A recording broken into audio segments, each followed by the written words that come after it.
You know what? We're going to talk about some essentials in marriage today. Hi, my name is Billy Island. And I'm Helena Island. And of course, you know you are tuned into Marriage Moments with the Island. So Yes. we believe that there are some core principles that you just really have to have in a relationship, a covenant relationship in marriage, Yeah. male and female.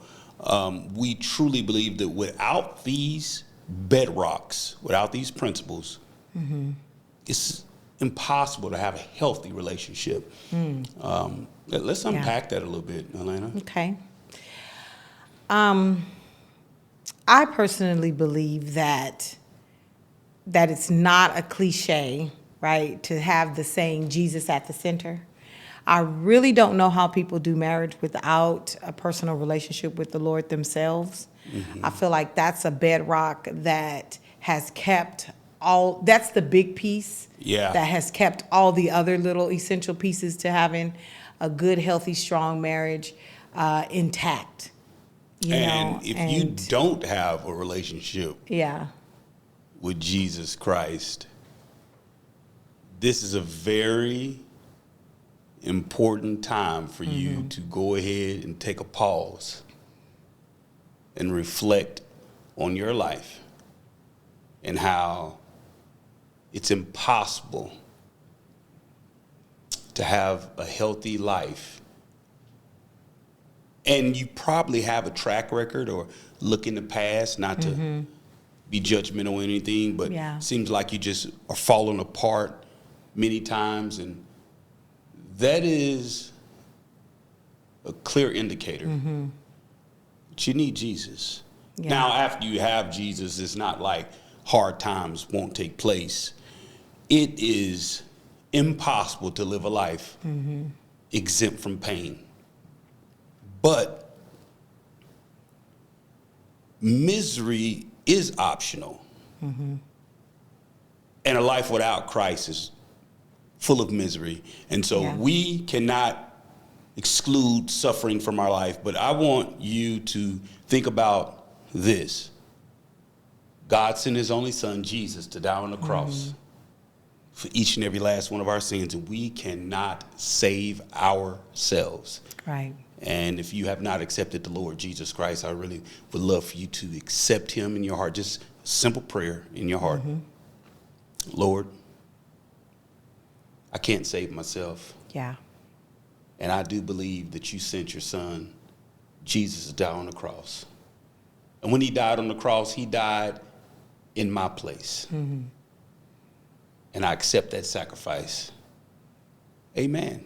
Amen. And so after all right, little God moment. Yeah, Thank you, well, Jesus. you know, I mean, obviously, if we're going to, start talking about having a relationship with Jesus, I believe that everyone that watches Marriage Moments may not have a relationship with God. So that's the key piece, one of the core essentials. Yes. A very, very essential piece. That's that. If you have that one, everything else is doable, right? Everything else can be kind of worked out from there. Yeah, and I think that in addition to that, which that's a good piece to start with, that's the big piece. Right. And then you can begin to start looking at that second thing. First thing that's essential, and I think this is top of the list. Yeah. Is having a relationship with God. Secondly, now you can look at growth properly. Yeah, what does that look like? Yeah, because, I mean, you can have Christ and just be like a guy or a girl that just does not grow up. You can be saved, but not spiritually growing. Yeah. You can be a baby in Christ for 40 years. And so it's important to, after you accept the Lord, get into what we would call community. Get into a Bible preaching church, get into a place where you can grow. God says, that we should grow in the grace and knowledge of our Lord Jesus Christ. Yeah. And it's going to take growth in marriage. So after a relationship with God, to cry out to God, talk to God, pray to God, because you have a working relationship with him. Yeah. But after that, there should be some form of growth journey, because I've had so many counseling sessions, and I know you have because you were right there along with me as well. And you've probably had separate counseling sessions where the spouse just did not want to change. Just didn't want to change. Didn't see the importance of their transformation and did not look on the other side of the bed or look across the table and say, hey, my immaturities is really negatively impacting my spouse. Yeah. And if you're not growing and you're just selfish, you're really not concerned about how that person feels or anything. And so, growth, I believe, is essential. So a relationship with God. Yep. And then also, obviously, you want to have a growth journey or path. What are some things that would benefit someone? I talked about community, but what are some things that you say, because you're, we're pastors and Pastor Lane along with me co-founded a church, but she's a part of our soul care, pastoral lead team, and she leads our soul care. What would you say? Because that's really digging deep into growth and, your emotions, your mental health, your, dying to self. What would you say, obviously we need community, but what would you say a person would need in order to actually properly approach growth? To properly approach growth. Well, I think I'm going ahead and give that we understand growth is necessary, right? We understand change is necessary. I would say that in order to have a solid handle on your growth journey, you need to have a safe space with someone that you can go all the way there with. Togetherness. You need to have community to the point where you're not coming in and it's not a surface, hi, how you doing? Great. Good to see you sort of thing that we do in church. I feel like you need to have someone that you can get down and dirty with about the facts of your life. Because honestly, you may not even see how or why you need to grow or how or why your behavior is negatively affecting your marriage until you come to the point where you're open and honest about yourself as a person. That's good. And when you're open and honest about who you are as a person, then you're giving someone else permission to speak into that. Because sometimes we're dysfunctional and we don't even know we're dysfunctional because that's just how we function. And that's how my family functions and everyone around me functions that way.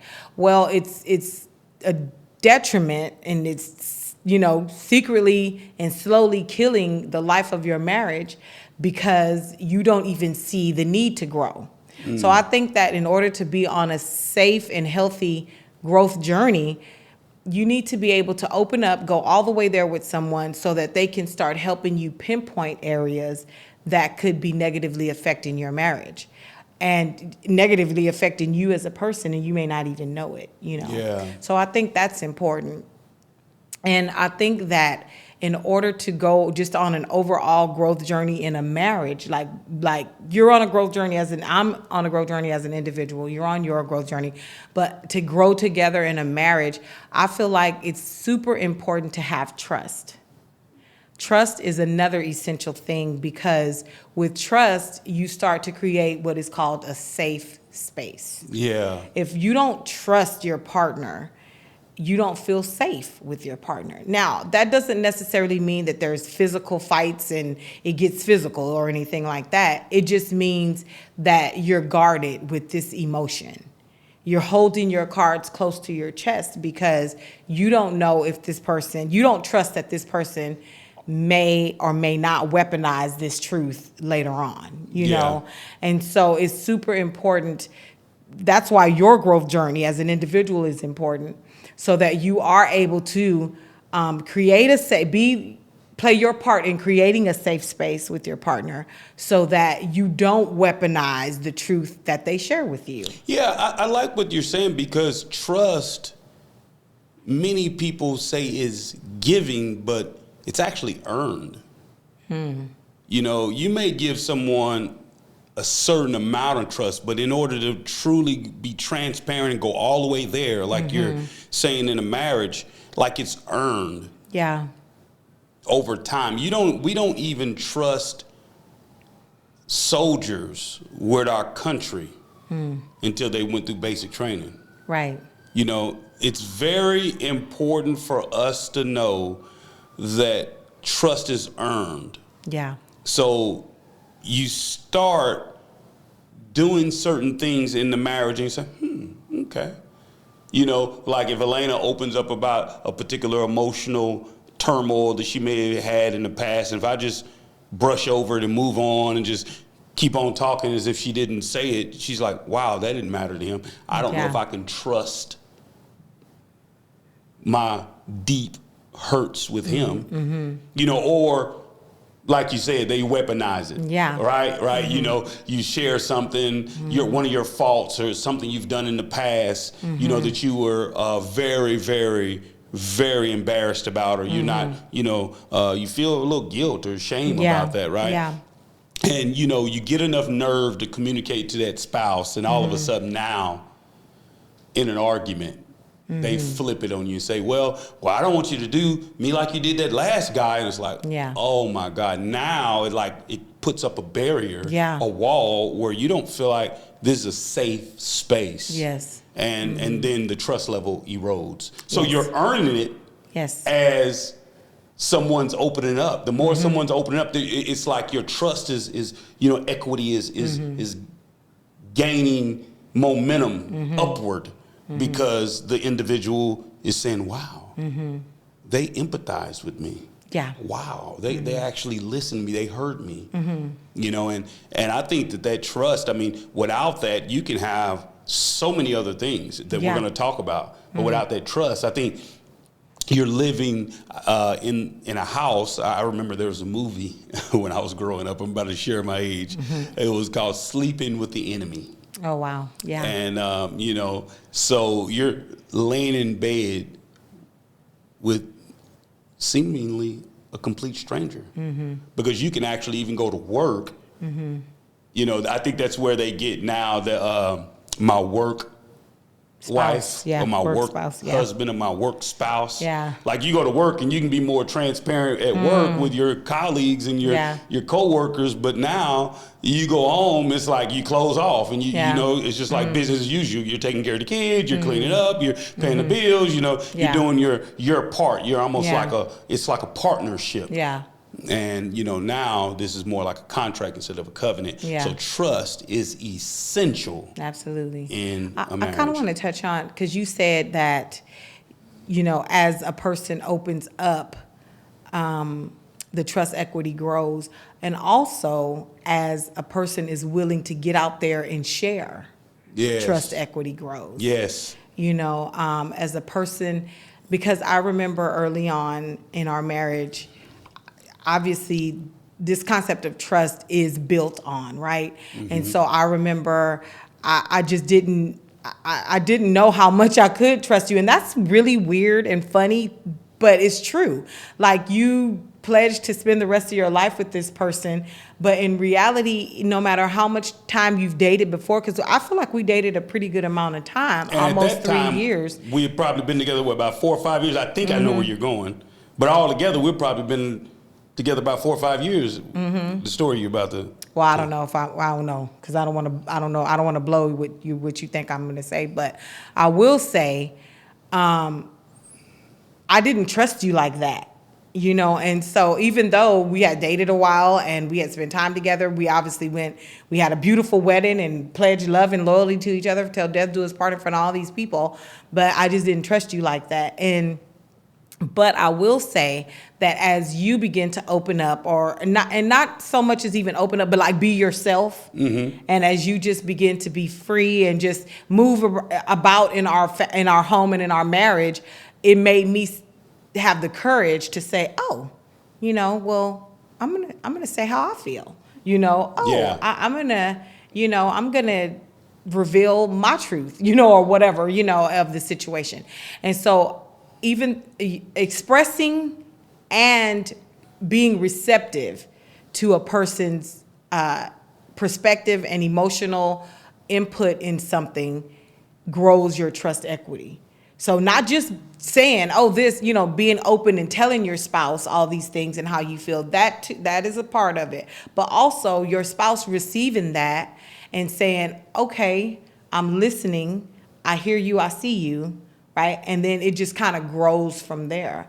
Being brave enough to step out there and being empathetic enough to sit there and listen. And I don't understand all the way, because he's a man and I don't really know, I don't see it that way, but you see it that way. So I'm going to step into this with you. And that grows a healthy little garden of trust in your marriage. It's like super cultivated when you're able to not only speak your truth and give, but also that person acknowledges and steps into it with you. Yeah. That grows your trust equity. That's so good because I thought you were about to tell a story. I remember you opened up and you start communicating. We were on a trip and I can remember it clearly. And, I believe that you opened up later and said, wow, you heard me out. And fellas, I'm here to tell you, we're built where we like to conquer, accomplish, we're logical. Logically, I'm like, of course, she's supposed to trust me, I should trust her. But certain things we do because we like to conquer, accomplish, and we're goal-oriented, many of us are. We're just hardwired that way. We're so busy many times that we don't even know the trust equity is declining because we haven't slowed our life down and just listened to the the emotional moment and have empathy in that moment. And at that time, we'd been all together, dating and married. I remember probably about 5.5, 6 years. And here it is, because I'm working so hard to do one of the roles I believe that's important as a husband is to provide and to protect. Here I am thinking that, hey, surely she knows she can be herself. And all of a sudden, I have a conversation that rocks my entire world, that she's telling me that she's not entirely being herself. Yeah. She didn't feel safe enough to be that, whether that was a personal issue she needed to work out, whether I created that environment, no matter what, it existed. It didn't matter. It didn't matter how it got created. It was in our marriage, and now we needed to work that out, or she needed to work out some things. But there was obviously some things that I needed to do as well. And as I evaluated myself, because growth is very important, it's essential. Yeah. If I'm not a growing man, obviously there's so many areas I need to grow in. Many more areas. So many more areas. I think that's needless to say, but I just want to say, because I'm a man that I want to grow and I desire to grow, and in that moment, I'm like, wow. I'm wondering, am I creating a safe space where she can bring her authentic self? Because I'm raw and uncut. I'm being who I am. Yeah. And I didn't know that she wasn't going all the way there. And that conversation changed a lot. And we'd been together 5, 6 years at that time. I thought you was about to tell that story, because I was like, oh my, I think I just kind of like got ahead of myself, because I remembered that moment, because it was very, very important. It was a pivotal moment in my life. I was like, oh my God, are you serious?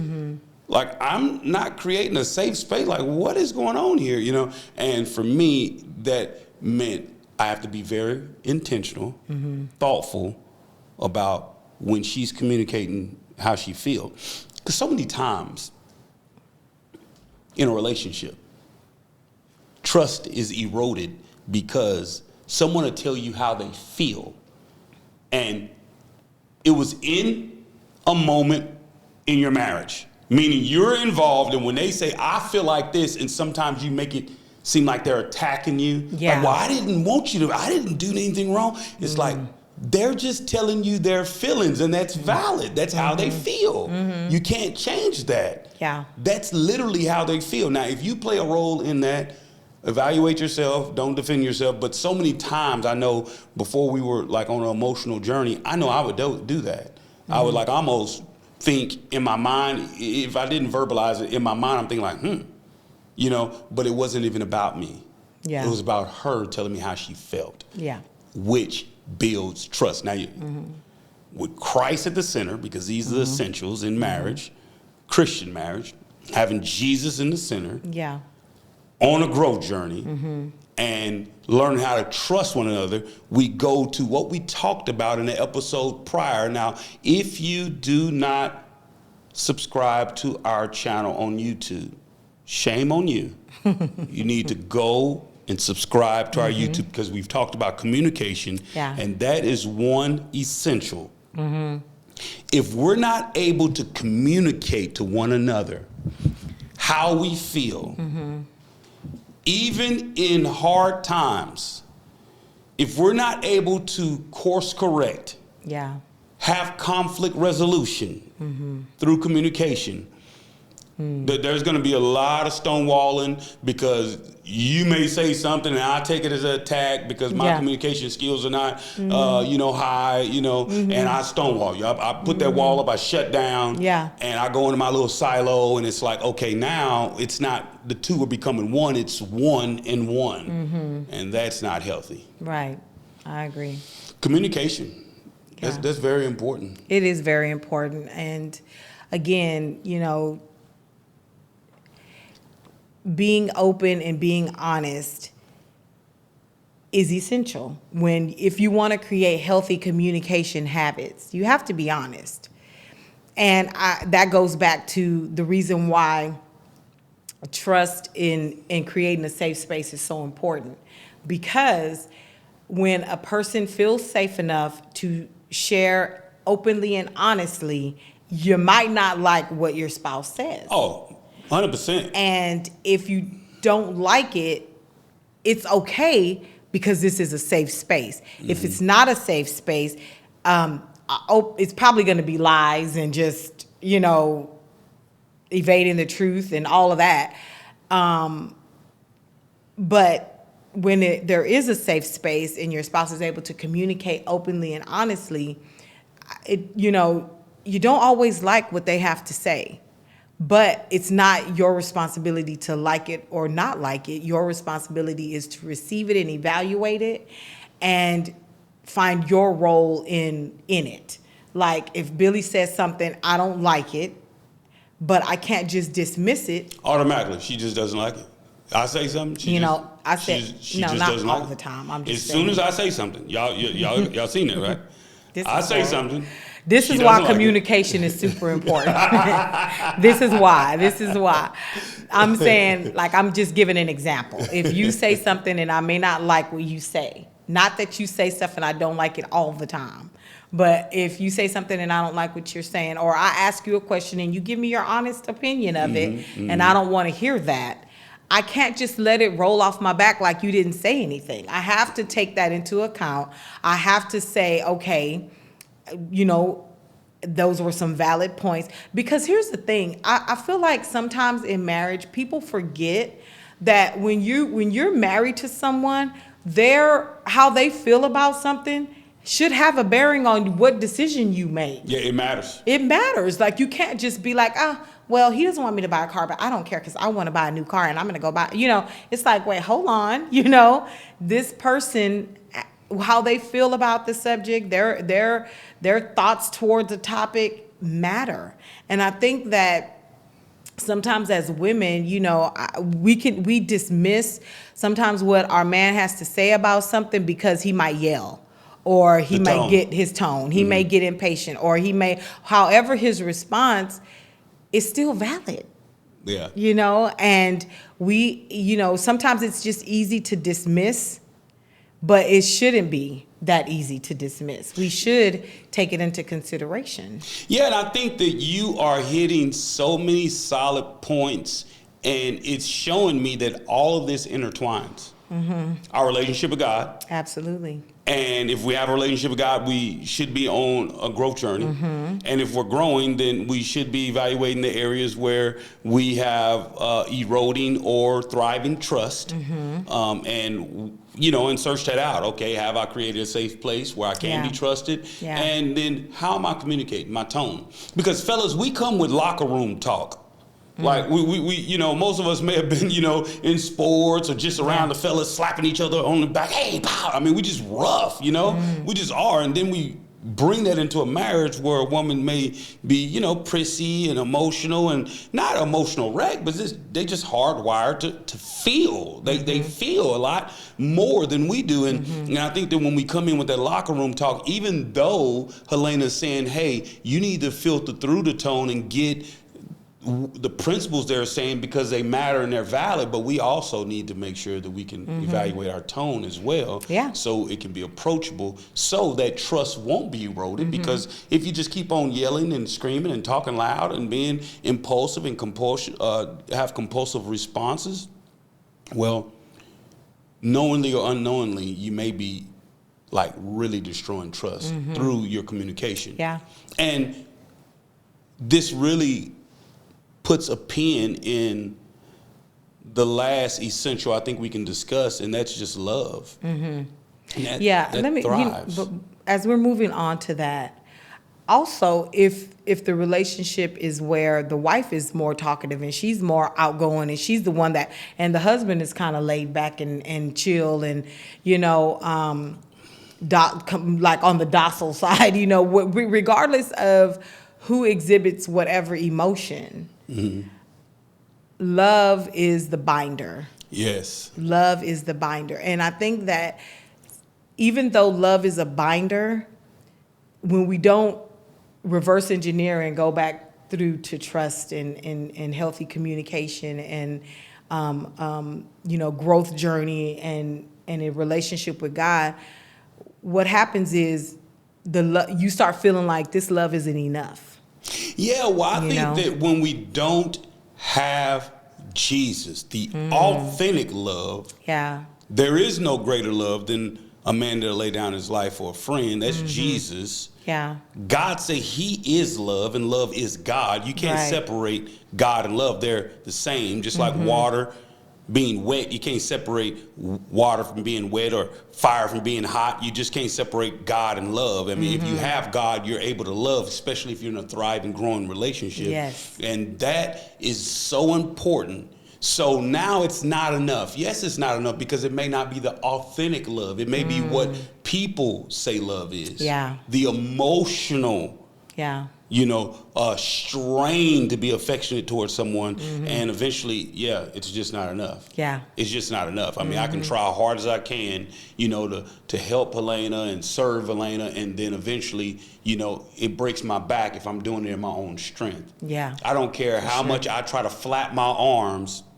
The law of gravity is just going to pull me down. I'm just not going to fly because I'm not a bird. I can flap my arms and flap my arms. That's just like the law of sin. The law of sin says that, no matter how hard you try in your own strength, you're just flapping your arms because you're not going to be able to love someone in your own strength, because selfishness blocks love, and that's why it's so important to be in a growing relationship with God. And then those trust areas will be revealed to you where you don't trust, or what you're doing to create a lack of trust. Sometimes there's behaviors that we are operating in that actually causes the spouse not to trust us. What are you doing? What are you doing on your phone? What are you doing? Do you have accountability system? Do you say one thing and do another? Did you say you're over here and you're over there? I mean, it's so important. Secrets everywhere. Everything's a secret. And you're only as sick as your secrets. And your marriage is only as sick as the amount of secrets that's in your marriage. I think that really destroys trust, which love begins to ebb away. For sure. And love is the binder, as you said. Love is the binder. It should be growing and thriving. It should. Me and Helena, we celebrate at the time of this recording, we're about to celebrate 16 years of marriage. And I must say, I love her more than I loved her when the very first day I said I do. It's been a growing, thriving love and the beauty of that love is that you get a different version than you got when you said I do. She got a different version, a better person. Don't get me wrong, entirely better, but she didn't know all the things you know now. Yeah. About that individual when you say I do. You say I do to their personality, you start learning to love their character. Yeah. Who they really are. Who they really are. Yeah. And that's why growth is so important, and of course we don't really fully grasp the importance of growth until you measure it up against this loving Savior, right? And how Jesus just, he truly makes us want to be better people. And then he enables us to be a better person, right? And so that's one of the things that I value about our marriage is that you are on a growth journey, I am on a growth journey, and together we are creating this just beautiful garden of trust and love and just growth and our communications. That's always a work in progress. Always, because we're always trying to get better, trying to do better, trying to be better, and so communication takes the different turns at different seasons in life. Sometimes there's physical ailments, and that makes communication kind of dicey, or sometimes we're just flowing and we're communicating well. But at the end of the day, I cannot stress enough, go on a journey with Christ. Find yourself a church where you can form communities and have people around you that value marriage.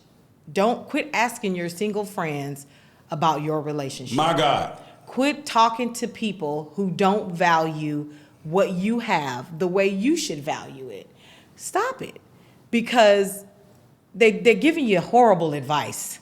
You know what I'm saying? Like, get with people who are wanting their families, wanting their marriages, wanting to see growth and development so that you can get in a river where life is flowing. The worst thing you could do is go to a dry desert valley and try to wish for an oasis. It's just not going to happen. Your friends can't give you advice on things they've never been through, they don't know anything about. They saw it on TikTok. Forget about it. Seek God, get in community, and go on a growth journey. You just can't beat it, because you just become a better person all the way around. And the healthier you are, the healthier your marriage is going to be. And I want you to really, really evaluate what Helena said. I remember when I first got married, I was hanging around with a buddy of mine. He was single. He literally didn't do too much, but he would like to go out to eat. 12 midnight, 1 a.m. We're over eating. My wife's, hanging out at, with her friends or whatever, and I'm out eating at 1 o'clock. Nothing wrong with eating. We weren't doing anything, wasn't hanging out with ladies, weren't partying, wasn't going to clubs, none of that. I was saved, of course. So I wasn't doing any of those things. And I was on my growth journey.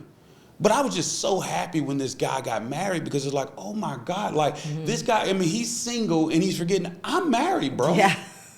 And I had to just bro, I need to go in. It's time to go in. What is going on? There is nothing out there for me at 12 midnight, driving around, with the fellas, what are we doing? What are we doing here, Right. And so you want to get around thriving marriages that look so healthy. You say, man, I want that. Yeah. And then you want to go to places that pour into your marriage. Go to marriage seminars, read marriage books, go to marriage podcasts, go to marriage conferences. You want to do marriage retreats. You want to deposit in your marriage and take time away and get away with your spouse. And I know you have the kids. I always tell married couples that have children, most of the time, we were with a couple that they hadn't been with on a vacation by themselves for years. They just hadn't been, because they had kids young. So now their kids, they're 20 and another one's 16 and another one's 8 or 9. They hadn't been on vacation. And I was like, man, I really, and they take vacation with their kids, but it's also very important to say, we're going to take a weekend. Yeah. We're going to take a week. We're going to, whatever time you have to do it, take time with your spouse. Yes. It's so important. And we really want you to grab this. Healthy marriages have essentials. We gave you 5 today. There's plenty more, but I think these 5 is a good start. You want to have a relationship with God. You also want to be on a growth journey after you accept Jesus. Yes. Because accepting Jesus is a start. It's a start. You're saved. Now what? Now what? Yep. You start growing, denying yourself, learning who you are, learn how to love others, learn how to forgive, learn how to do the next thing, trust again. Because sometimes we have a lot of trust issues. Yeah. Because maybe abandonment from parents. Yeah. Maybe we had some friend issues and betrayal. So you want to learn how to trust. You want to learn how to communicate. And the 5th thing, you want to learn how to love. Because that love will not look the same. Right. When you first said I do. Well, my name is Billy Island. And I'm Helena. And we want you to just keep coming back to Marriage Moments. Share this content with people you know. Yes. We want this word to get out. We believe that this content can really transform marriages. And if you could share this, if you could rate it, if you could review it, if you could actually leave a comment, it would mean the world to us. God bless you, and we hope that you accept this content.